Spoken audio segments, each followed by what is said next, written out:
I was reflecting today on a term that I noticed, subhanAllah, for the first time on a personal level. And this is the beauty of the Quran as you're reading from front to back, that this term only shows up in this very specific section of the Quran. In fact, it's only in Surah Ali Imran and Surah An-Nisa. الراسخون في العلم. Very interesting term. الراسخون في العلم. Those who are rooted in knowledge. Only shows up twice, and it's an incredibly deep term. And subhanAllah, the amazing thing about this term, before I talk about the context of it, when you think of a scholar, when you think of someone who has a lot of knowledge, you often think of someone who's well-read perhaps, someone who can cite sources, someone who can speak the Arabic language fluently, someone who can jump from place to place, who can immediately make connections, who can demonstrate clarity in the Islamic tradition, and so on and so forth. When you think ulama, that's what you usually think of. And that's not entirely invalid, because truly there is an objective threshold of ilm, of knowledge, which is studying the language, studying the grammar, studying the Quran, studying the Sunnah, studying the various Islamic sciences, and being able to string that together and speak in a way that's clear to how Allah subhanahu wa ta'ala intended something to be spoken about. That's true, there's an objectivity there that exists in terms of knowledge. But I go back frequently to this idea of asking Allah for the iman of the Bedouin illiterate woman. The ajuza, the illiterate woman that dwells right now in some part of the Islamic world that might be illiterate, maybe can't read or write at all in fact, yet still is actually at a level of her faith that would be to the envy of all of us. And we would ask Allah subhanahu wa ta'ala to have that iman. That is actually a huge swath of our ummah. In fact, go back to the companions of the Prophet sallallahu alaihi wasallam. Many of the companions that we adore, and they are the best generation that ever walked the face of the earth, could not even read or write. We adore them as we should adore them. No matter what we would do, if we were to spend Uhud in gold, we would not reach their level. And they fit this description as being الراسخون في العلم, those who are rooted in knowledge. What's the difference between ulama and الراسخون في العلم in this regard? Something very interesting, because our mother Aisha radiallahu ta'ala anha, she actually explains the term in Surah Ali Imran, especially in the context of Surah Ali Imran. When you look at how Allah subhanahu wa ta'ala talks about those who have a deviation in their hearts, الَّذِينَ فِي قُلُوبِهِمْ زَيْغٌ فَيَتَّبِعُونَ مَا تَشَابَهَ مِنْهُ ابْتِغَاءَ الْفِتْنَةِ وَابْتِغَاءَ تَأْوِيلِهِ وَمَا يَعْلَمُ تَأْوِيلَهُ إِلَّا اللَّهُ وَالرَّاسِخُونَ فِي الْعِلْمِ يَقُولُونَ آمَنَّا بِهِ كُلٌّ مِّنْ عِنْدِ رَبِّنَا وَمَا يَذَّكَّرُ إِلَّا أُولُو الْأَلْبَابِ. Allah talks about those who have deviant hearts. Their hearts are deviated. They're twisted. They might be able to read the text, and they might be able to make expressions about the text that sound very compelling. But Allah is saying, because their hearts are twisted, what do? They look to the ambiguous, al-mutashabihat, something that could be interpreted in a different way, and then they offer odd interpretations. In the process, Allah Azza wa Jal condemns what they are seeking. They're seeking either dissension in the community, or they're seeking a pathway to their desire that can be disguised as devotion and righteousness. This is what they're seeking, because their hearts are twisted. Their hearts are messed up. And so they'll give you really great answers about the text, or so it seems. They'll answer in a very scholarly way. If you read Islamic academia, what exists in the world of academia about Islam, some of the dumbest people in the world are PhDs in Islamic studies at Ivy League universities. Scholars of Hadith, scholars of Quran. And they write some of the most atrocious content about this deen that could be found, to where you could find an 8-year-old that grew up in Valley Ranch Islamic Center that would answer questions better than them.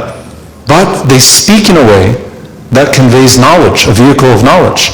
And Allah Azza wa Jalla says, وَالرَّاسِخُونَ فِي الْعِلْمِ يَقُولُونَ, those who are rooted in knowledge say what? Now, if you think about ChatGPT, by the way, and AI, and the way that it works right now, ChatGPT doesn't know the term la adri, I don't know.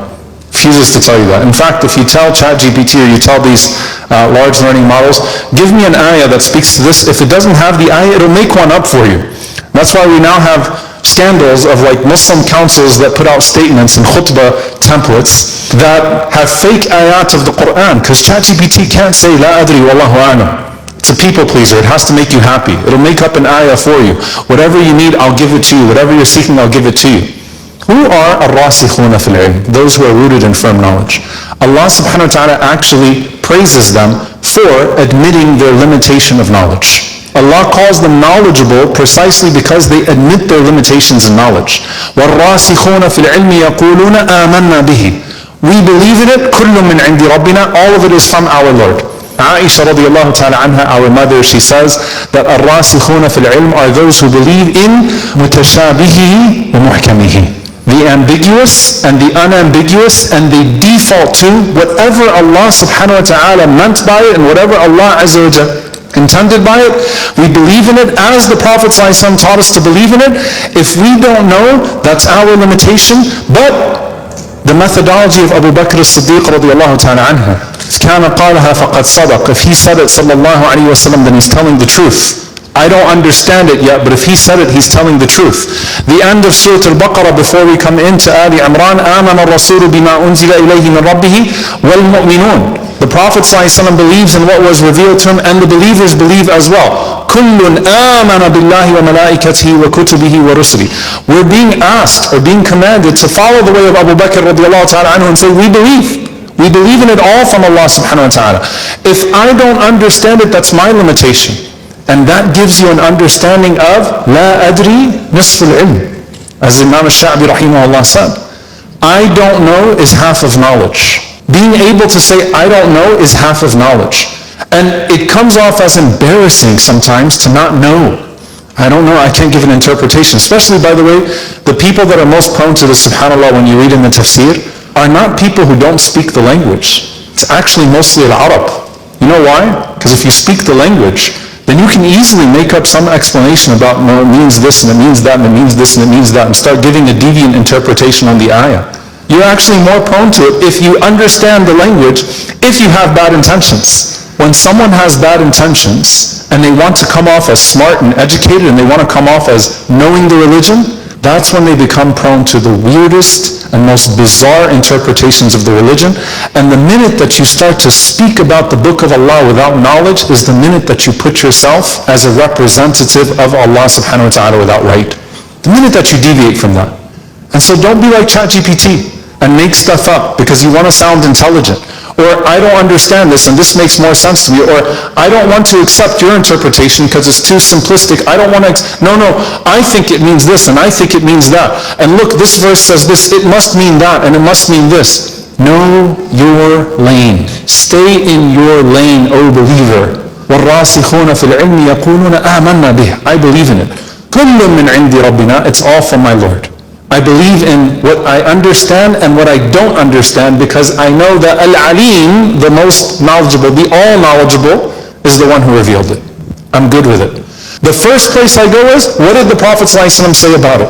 If we find what the Prophet ﷺ said about it, alhamdulillah. What did established scholars who definitely know say about it?